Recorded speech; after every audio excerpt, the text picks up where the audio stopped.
Aunt Ruth, you shouldn't use the word disabled. You should use differently abled.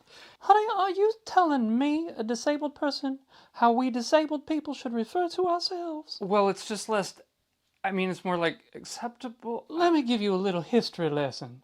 Differently abled, physically challenged, mentally challenged, handy-capable, special needs.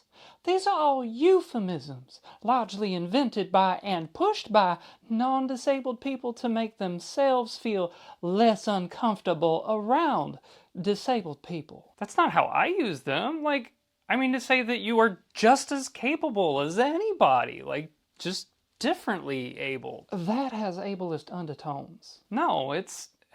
how? You are determining my value as a person by how able I am, and trying to claim I only have value because I am as able as you, but that I am just able in different ways, as if me having limitations would lessen my value. No, Is a person in a coma differently abled? Come on, that's not fair. In capitalist societies, we are taught that our value is directly linked to our productivity, our contributions to society.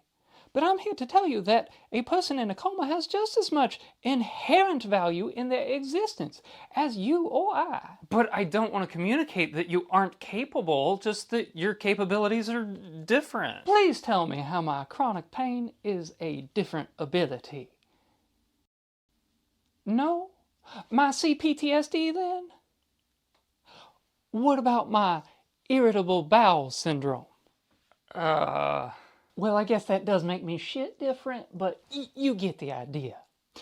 You see how calling disabilities different abilities erases the struggles, marginalization, and ableism we face. I was just thinking that, sometimes, blind people develop other senses, like hearing or whatever, to compensate. You do know Daredevil is a fictional character, right? Now, he has different abilities. Superman has different abilities. Darth Vader has different abilities. They're differently abled. I've heard some disabilities referred to as superpowers. Don't. It is true that some people with certain disabilities develop coping mechanisms or compensatory abilities in order to function in our inaccessible society. But let me ask you this. If I'm differently abled, does that make you normally abled then? Are you the default? You're normal and we're different. No. Technically, every single person is differently abled from everyone else.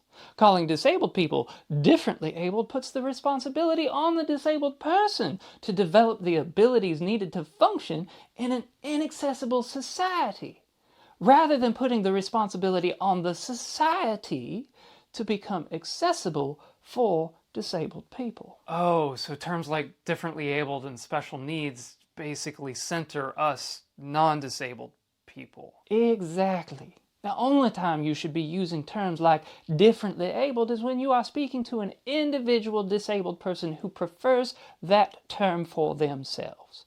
But when you are speaking to the majority of us or in reference to us collectively, please use disabled.